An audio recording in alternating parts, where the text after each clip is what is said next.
In the year 300 BC, a man named Zeno stood on the deck of a ship, watching the horizon. He was not a philosopher then.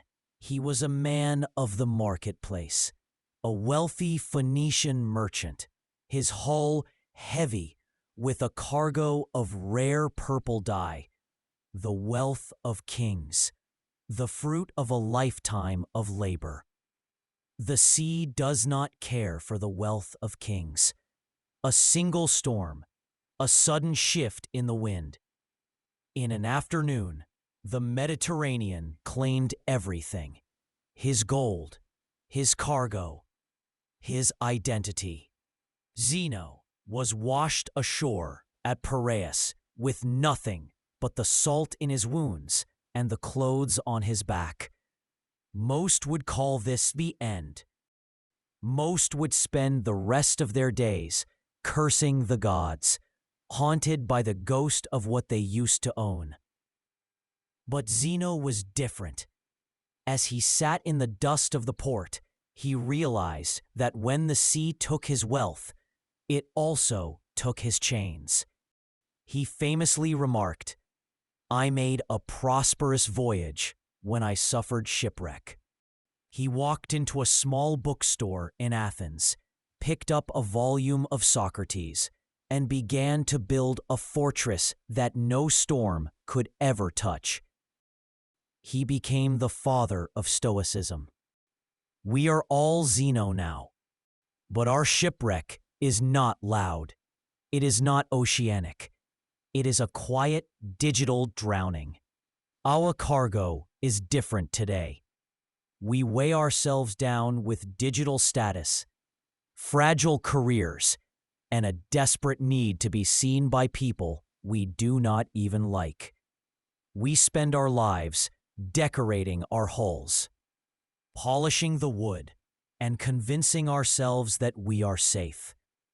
We huddle for warmth in the shallow static of the marketplace, terrified of the silence. But the noise of the world is rising. The storm of complexity, anxiety, and distraction is here. And your old maps, they are useless. Why do you feel so exhausted? It is because you are trying to navigate a chaotic age with a low-resolution mind. You have been taught to seek happiness, but you have only found comfort. And as the archive warns, comfort is the anesthesia of the human spirit. You feel the weight because you can see the cracks in the foundation, while the rest of the world is still dancing. You are the architect in a world of sleepwalkers, and it is time to stop apologizing for your depth. Tonight, we step out of the noise. We are going to look at the 3 pillars of the sovereign mind. We will face the cold truth of the void, and then we will build a fire that the wind cannot blow out. Zeno had to lose the world to find himself. You do not have to wait for the storm to take your cargo. You can choose to be sovereign now. The map is laid out. The ink is still wet. This is the Life Atlas. Navigate the noise. If you want to understand the first pillar of the sovereign mind, you must look at the man who had everything. In the year 161 AD, Marcus Aurelius became the most powerful human being on the planet. He governed an empire that stretched from the sands of Egypt to the rain-soaked forests of Britain. His word was law. His wealth was infinite. But if you were to walk into his tent at midnight, on the edge of a bloody Germanic battlefield, you would not find a man celebrating his power. You would find a man shivering by a small fire, writing to himself in a private journal. He was writing what we now call the Meditations. But he didn't call it that. He titled his notes simply, "To Himself." He wasn't writing for history. He was building a wall. He was constructing what the archive calls the inner citadel. Aurelius knew a truth that we have forgotten: that an emperor who cannot control his own mind is nothing more than a slave in a golden crown. To prove that this fortress is not built of stone, but of thought, we must look at the man who had nothing. While Aurelius was ruling from a palace, a man named Epictetus was living in chains. He was a slave, owned by a master so brutal that, as the stories tell us, he once twisted Epictetus's leg until it snapped, leaving him crippled for the rest of his days. Yet, Epictetus was freer than the men who owned him. How? He realized that while his master could chain his leg, no one, not even an emperor, could chain his will. He taught that no man is free who is not master of himself. The pillar of the mind is not about changing your circumstances. It is about realizing that your circumstances are not you. This is the first blueprint for your fortress. It is called the dichotomy of control. The archive teaches us that the world is divided into two territories. The first territory is vast. It contains the weather, the economy, the opinions of your neighbors, the mistakes of your past, and the inevitable decay of the body. In this territory, you have no final say. You can influence the world, yes, but you cannot command the outcome. If you try to plant your flag here, you will be crushed by the first shift in the wind. The second territory is small. It is the size of a single candle flame. It contains only your own thoughts, your own intentions, and your own reactions.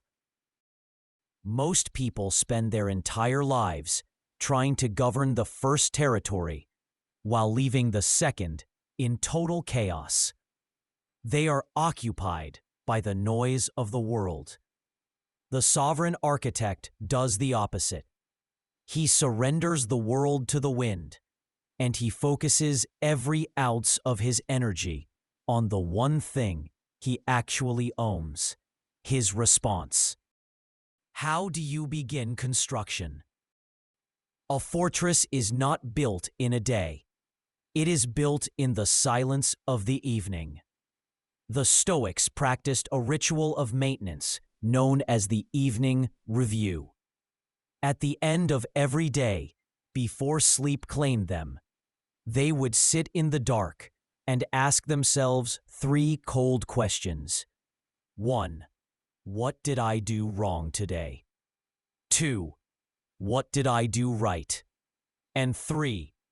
What could I have done better? This is not a ritual of guilt. It is a ritual of engineering. You are inspecting the walls. You are looking for the cracks where the noise leaked in. Did you lose your sovereignty to a notification? Did you seek the approval of someone you do not respect? Forgive the lapse. Then reinforce the stone. This is the internal fortress. It gives you the shield to endure. It gives you the pride to stand tall when the world is on its knees. But a fortress can be a lonely place. And if you stay behind these walls too long, you might start to wonder if the world outside even exists. Now that we have built the walls, we must face the void they are protecting us from. We must walk into the cold rain of the second pillar. We must face the abyss. Stoicism is a shield. It can keep you standing when the world tries to break you. But a shield cannot tell you where to walk. There is a danger in the internal fortress. You can build walls so thick, so perfect, and so unshakable that you eventually realize you are the only thing left inside them. You have learned to control your reaction to the noise. You have learned to endure the storm. But as you sit in the silence of your own mind, a darker question begins to rattle the gates. Does any of this actually matter? Welcome to the second pillar of the sovereign mind. Welcome to the abyss. In the late 19th century, a man with a heavy mustache and a haunted gaze walked into the marketplace with a lantern. Friedrich Nietzsche looked at a world that was becoming faster, louder, and more scientific, and he made a terrifying proclamation. God is dead. He wasn't talking about a deity in the clouds. He was talking about the collapse of our maps. For thousands of years, we had a fixed point, a true north that told us what was good, what was true, and why our suffering had meaning. But Nietzsche saw that the sun was setting on those old certainties. He warned that once the North Star was extinguished, we would find ourselves drifting in an infinite nothingness. We would be straying as through an infinite nothing. Nietzsche feared that in the face of this meaningless void, humanity would lose its will to climb. He feared the arrival of the last man. The last man is the ultimate product of the marketplace. He is comfortable. He is safe. He has traded his soul for a steady stream of distractions. When asked about meaning, he merely blinks. He doesn't seek excellence. He seeks happiness. But he confuses happiness with the absence of discomfort. He is a subject of the noise, numbing the ache of his own purposelessness with the low-resolution static of the screen. If you have ever felt that quiet, hollow rot in your chest while scrolling through a feed, you have met the last man. He is the ghost of who you become when you stop searching for north. This is the cold rain of nihilism.